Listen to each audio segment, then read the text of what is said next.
I think a sustainable pension plan is similar to a sustainable community.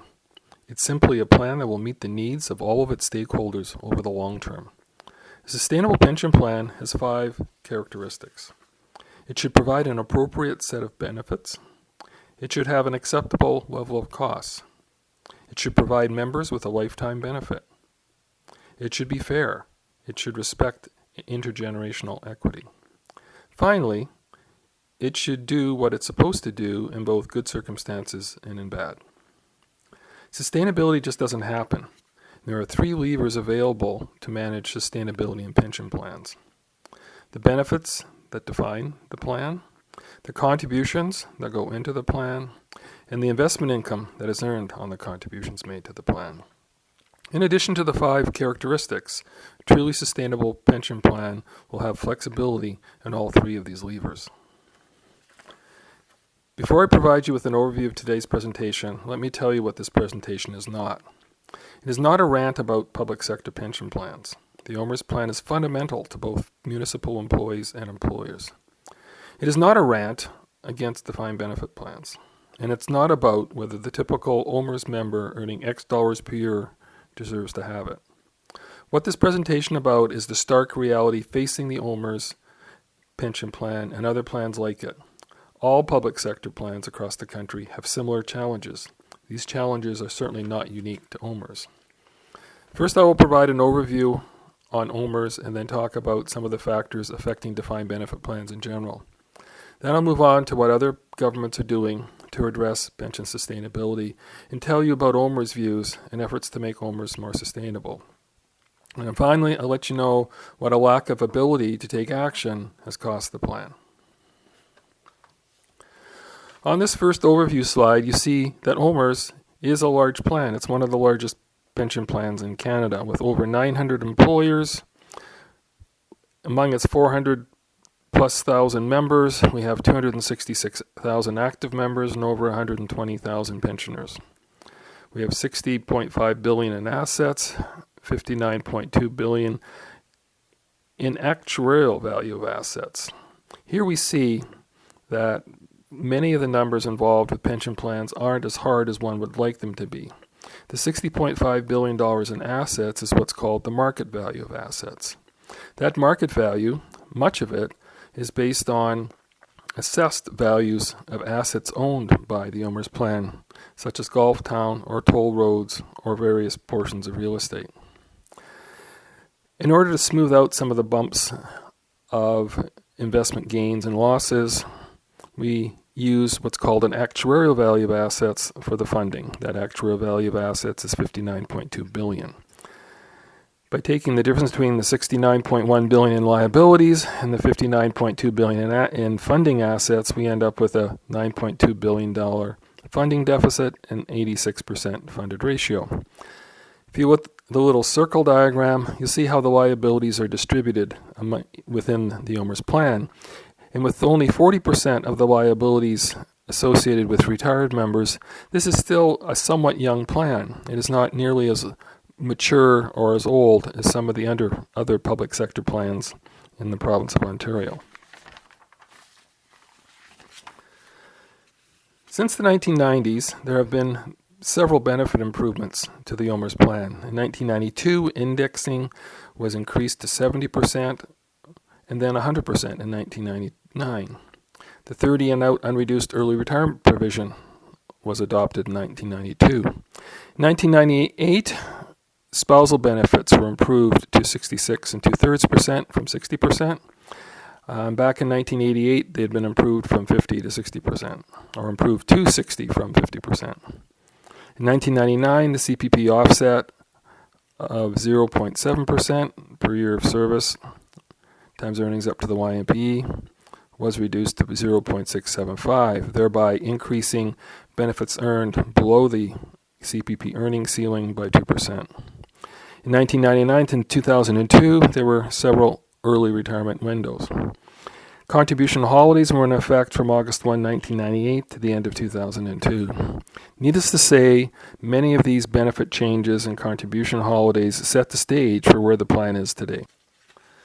In just the 5 years ending December 31st, 2012, the contribution rates have increased about 40%. Average plan return has been about 3%.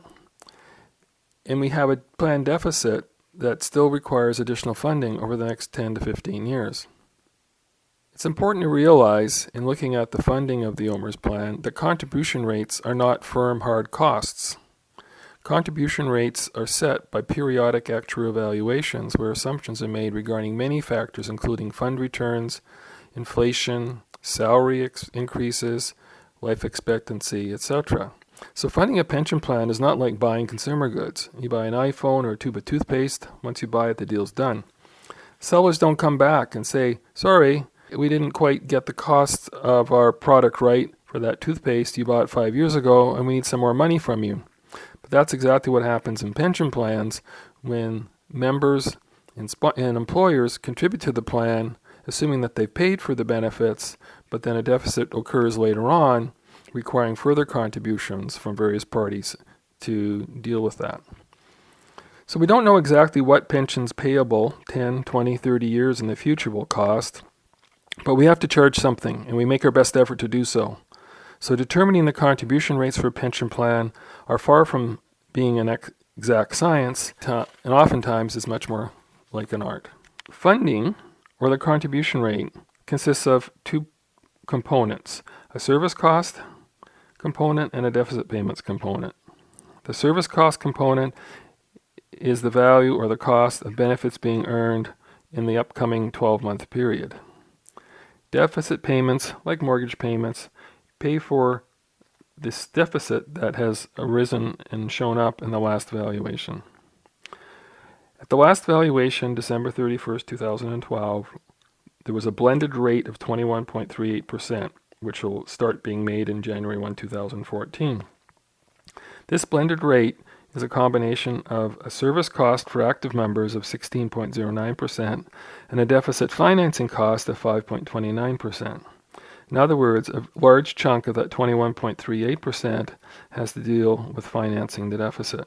Now, what happens with the 21.38 blended rate is that OMERS goes through a process of distributing that requirement among NRA 65 and NRA 60 members, whereupon you'll see that the NRA 65 members will contribute 18% up to the YMPE, or the Canada Pension Plan Earning Ceiling, and 29.2% above. For NRA 60 members, the rates are 18.6% to the YMP and 31.8% above the YMP. You'll note there is no cap on contributions to the OMERS pension plan, so no matter how bad a deficit could get, contributions would continue to rise. And contributions is split 50-50 between sponsors and active members. How do OMERS contributions compare? That's a question that people often ask. You can see from this next chart that OMERS, in comparison to the other public sector plans in Ontario, has a contribution rate that is in the middle but towards the high end. Interestingly enough, all of these pension plans, which have contribution rates that vary considerably, essentially have the same benefits. So why do these rates vary? Well, they vary for a number of reasons. They vary based on the assumptions that are used and the valuations that determine those contributions. They vary based on how deficit financing is dealt with. They vary based on the actuarial methodology. Like depreciation in accounting, actuarial methodology can, for the same benefit, develop different levels of cost and different patterns of recognizing cost. For the next 6 slides, we will look at the factors that affect DB pension plans in general.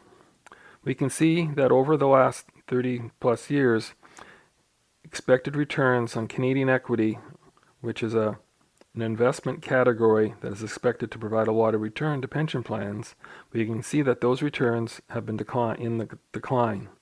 In the 1980s, they averaged about 13.6% per year. The 1990s, they averaged about 10.4% per year. In the 2000s, they averaged about 8.9% per year.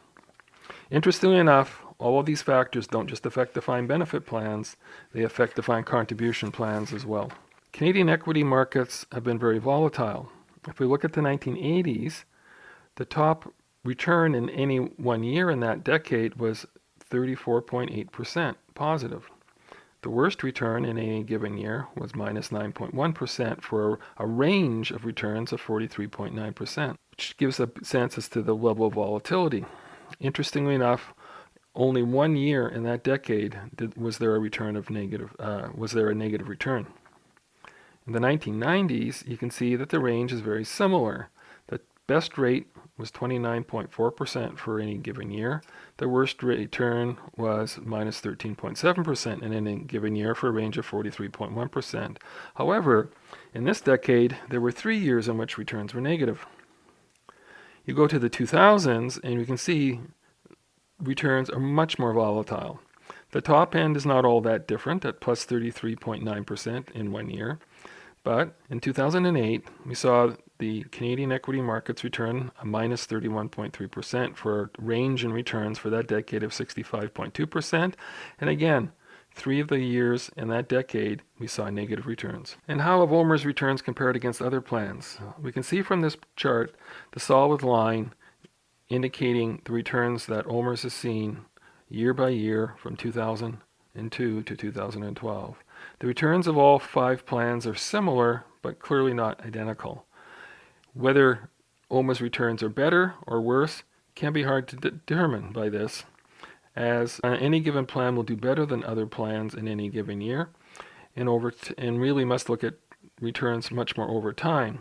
But what is interesting is that over the last 4 years, we can see that the OMERS pension plan seems to be lagging some of the other large public sector plans. We have an interest in looking at the volatility of real rates of return because when we're looking at pension plans that provide 100% protection against inflation, it's really the return over and above inflation that is what is critical. And so what we can see is that in the 1980s, we saw real rates of return of only about 6% per year, inflation being quite high in that decade. 1990s, inflation was tamed a bit, and we saw real returns of 8% per year. And then 2000s, where inflation has very much been under the control of the Bank of Canada, we've seen real returns averaging about 5% per year. Again, volatility in these returns affects the volatility of the cost of the plan. Life expectancy beyond age 65 has been increasing significantly. If we look at people born in 1939, they weren't even expected to live beyond age 65. People generally born in 1974 were expected to live 7 to 8 years beyond age 65. In 2009, people born in 2009, people are expected to live a significant period longer. It's this growth or this extension of life expectancy beyond age 65 that is contributed to the increasing cost of pensions in Canada, the UK, and the US. Interestingly enough, the increase in life expectancy in Canada has actually been greater than both of the other 2 countries. Not only are people entering the workforce later, they've been retiring earlier. And so what we end up with is an additional pressure on DB pension plans is that people aren't participating as long as they used to. However, they're drawing benefits for much longer. In 1970, we see that a member might have been employed for 46 years and expected to receive benefits for 13. In 2009, it's much closer to see members participating for 38 years and expecting to receive benefits for 23 years. This extension of the retirement period and the shrinkage of the participation period have both affected the cost patterns of the plan and are factors towards the increase in the cost of the plan. So as we see, there are many pressures on OMERS. We are currently seeing record contribution rates, and this is a problem not just for sponsors, but it's a problem for members who have seen significantly reduced take-home pay. The liability discount rate of 6.5%, which I mentioned earlier, is at the high end. It's very unlikely that the discount rate would go up, and much more likely that it might go down, perhaps even in the near term. Active plan membership is aging. We know, in fact, that this will increase the service costs for the next 5 to 7 years. If nothing else changes, this alone will increase the cost of the plan. Investment returns are average. They're not stellar, and the investment returns themselves are not sufficient to turn around the deficits that we've seen. People are living longer. How much longer they will live and how much longer we'll see improvements to life expectancy, we don't know. But it's a big unknown factor that will contribute to the pressure on the OMERS plan. With a funded ratio under 90%, there's a significant proportion of the contributions that go towards deficit financing, increasing the inequity between the different generations that have contributed to the pension plan. So to improve the funded ratio, we've been told that everything must go right for a very long period of time, say for over 10 years, and this puts a lot of pressure on the OMERS plan. Many things are happening outside of Ontario to deal with these pressures that we've just reviewed. Federally, they have introduced changes to OAS, CPP, the Public Service Superannuation Plan, to reflect improvements to life expectancy and reduce ongoing costs. 4 provinces, BC, Alberta, Quebec, and Nova Scotia, have all introduced legislation to increase the flexibility in pension plans so that earned benefits can be reduced if they can't be supported financially. In Quebec, they set up an expert committee, to respond to the deteriorating financial position of pension plans in Quebec. New Brunswick introduced shared risk plans to ensure plans can be supported financially and to improve the province's books. Both Alberta and Prince Edward Island currently are proposing major changes to their public sector plans, 4 plans in Alberta and 2 in PEI. Clearly, the challenges that we've been seeing over the last 10 years have forced various parties, various public sector plans, various governments across the country to respond and to take action. In Ontario, the Drummond Report in February of 2012 reviewing how to make the Ontario provincial finances better highlighted concerns about government's exposure to pension liabilities and costs. Provincial government ultimately negotiated the capping of contribution rates for jumbo public sector plans. It initially tried to legislate these caps, but due to the complexity of the pension plans and the complexity of pensions in general, negotiations was the only route really available to the provincial government. But in fact, all the plans were capped. However, OMERS is not reflected directly in the books of the province, so OMERS was not part of the effort by the provincial government to cap its contribution rates. Interestingly enough, even before the Drummond Report, some pension plans had started to adjust their cost structures through benefit indexing. The Ontario Teachers Plan has reduced guaranteed indexing for benefits after 2009, and subsequently made indexing on all benefits earned after 2012 dependent upon affordability of the indexing. The Healthcare of Ontario Pension Plan, HOOP, has reduced guaranteed indexing for benefits earned after 2005. The Colleges Plan, CAT, has had conditional indexing for some time. Neither OPSU or OpTrust, the other 2 jumbo plans, have introduced any changes to their indexing. What has OMERS' response to date been? In its 2012 report to members, it implemented a 3-point deficit reduction strategy. It indicated that contribution rates have been increased for 2011, 2012, and 2013, further increasing intergenerational equity or inequity and placing greater burden on active plan members, by the way. There was a benefit reduction for members leaving employment before being eligible for retirement, and an investment strategy designed to generate strong and stable investment earnings over the long term has been in place.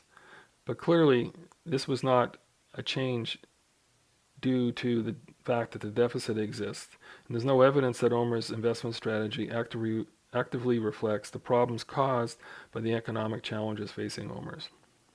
We're not sure how to characterize OMERS' response to date, but maybe one word for this would be tepid. One of the things that the 2012 report to members doesn't do is provide answers to a number of questions that many people have been asking. What would be the implication of another 2008 happening in the next 3 years? What are the implications of assumptions having to change in the plan, and what would their impact be on the plan liabilities? What are the consequences if long-term anticipated investment returns aren't realized?